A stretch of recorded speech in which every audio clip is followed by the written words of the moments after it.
সেই প্রসেসটিও দেখাবো। প্রথমেই আপনাদেরকে ট্রাস্ট ওয়ালেট অ্যাপটিকে ইনস্টল করতে হবে। এর জন্য আপনারা প্লে স্টোরে এসে ট্রাস্ট ওয়ালেট লিখে সার্চ করলেই এই অ্যাপটিকে পেয়ে যাবেন। সরাসরি অ্যাপটিকে ইনস্টল করে নেবেন। অ্যাপটিকে ইনস্টল করার পর যখন ওপেন করবেন আপনাদের সামনে এরকম ইন্টারফেস আসবে। গেট স্টার্টেড এই বাটনটিতে একটা প্রেস করবেন। তারপর দেখেন এখানে দুইটা অপশন রয়েছে। একটা হচ্ছে ক্রিয়েট নিউ ওয়ালেট, এটা হচ্ছে আপনি যখন নতুন একটা অ্যাকাউন্ট ক্রিয়েট করবেন এর জন্য। আর যদি আপনার পুরাতন অ্যাকাউন্ট থাকে সেই অ্যাকাউন্টে প্রবেশ করার জন্য আপনি অ্যাড এক্সিস্টিং ওয়ালেট এইখানে চাপ দিবেন। কিভাবে আপনারা আপনাদের পুরাতন ওয়ালেটটাকে এইখানে অ্যাড করবেন সেই প্রসেসটাও ভিডিওর শেষে দেখাবো। অনেক সময় দেখা যায় অনেকে অ্যাকাউন্ট খুলে পরবর্তী সময় সে অ্যাকাউন্টে প্রবেশ করতে পারে না, তো সেই অ্যাকাউন্টে ডলার থাকলে সেটা কিন্তু তার লস যায়। অ্যাকাউন্ট কীভাবে খুলবেন এটা প্রথমে দেখাবো। আপনার পুরাতন অ্যাকাউন্টে পরবর্তী সময় আপনি কীভাবে লগ ইন করবেন সেটাও দেখাবো। তো অ্যাকাউন্ট ক্রিয়েট করার জন্য আপনাদেরকে ক্রিয়েট নিউ ওয়ালেট এইখানে চাপ দিতে হবে। তারপর এখান থেকে আপনারা এই যে সিক্রেট ফ্রেজ এর পাশে যে ক্রিয়েট রয়েছে এখানে চাপ দিবেন। তারপর একটু নিচের দিকে লক্ষ্য করলে দেখবেন দুইটা অপশন এখানে আসবে। একটা হচ্ছে ব্যাকআপ ম্যানুয়ালি, একটা হচ্ছে backup two Google drive. So আমরা ম্যানুয়ালি ব্যাকআপটা রাখবো, এর জন্য অবশ্যই আমরা ব্যাকআপ ম্যানুয়ালি এখানে চাপ দিব।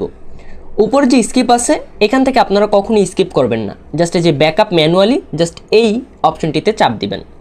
তারপর আপনাদের সামনে এরকম ইন্টারফেস আসবে। তো এইখানে আপনারা জাস্ট এই তিনোটা বক্সের মধ্যে টিক মার্ক করবেন। তারপর এখান থেকে কন্টিনিউ অপশনে চাপ দিবেন। তারপর লক্ষ্য করে দেখেন লেখা রয়েছে সিক্রেট ফ্রেজ। এইখানে টোটাল 12টা ফ্রেজ আপনাদের দেওয়া রয়েছে। কপি টু ক্লিপবোর্ড করে এই ফ্রেজগুলোকে আপনারা কপি করে নেবেন। কপি করে আপনি আপনার কোনো নোটপ্যাডের মধ্যে সেভ করে রাখবেন অথবা আপনি খাতার মধ্যে নোট করে রাখবেন। পরবর্তী সময়ে এই ফ্রেজগুলো দিয়ে অথবা এই ওয়ার্ডগুলো দিয়ে আপনি আপনার এই অ্যাকাউন্টের অ্যাক্সেস নিতে পারবেন। আচ্ছা, তো আমি এগুলোকে নোটপ্যাডের মধ্যে পেস্ট করে সেভ করে রাখলাম। তারপর এই যে নিচের দিকে একটা অপশন রয়েছে কন্টিনিউ, সরাসরি এই কন্টিনিউতে চাপ দিব। তারপর দেখেন ওয়ার্ড 1 1 নম্বরের মধ্যে কোন ওয়ার্ডটা ছিল সেটা আমাদেরকে এখানে সিলেক্ট করতে হবে। সো আমি সরাসরি আমার নোটে চলে আসবো। 1 নম্বরে ছিল হচ্ছে লেকচার। সো এখান থেকে আমি সরাসরি এখানে এসে এই যে লেকচার রয়েছে লেকচার সিলেক্ট করলাম। তারপর লেখা রয়েছে 4 নম্বর ওয়ার্ডটা কি। সো এর জন্য আমরা আবারও আমাদের নোটে চলে আসবো। 4 নম্বর ওয়ার্ডটা হচ্ছে অ্যাডমিট। সো এখান থেকে আমি সিলেক্ট করব অ্যাডমিট। তারপর 7 নম্বর ওয়ার্ড এবং 10 নম্বর ওয়ার্ড। আমার এখানে 1 নম্বর, 4 নম্বর, 7 নম্বর, 10 নম্বর দিয়েছে।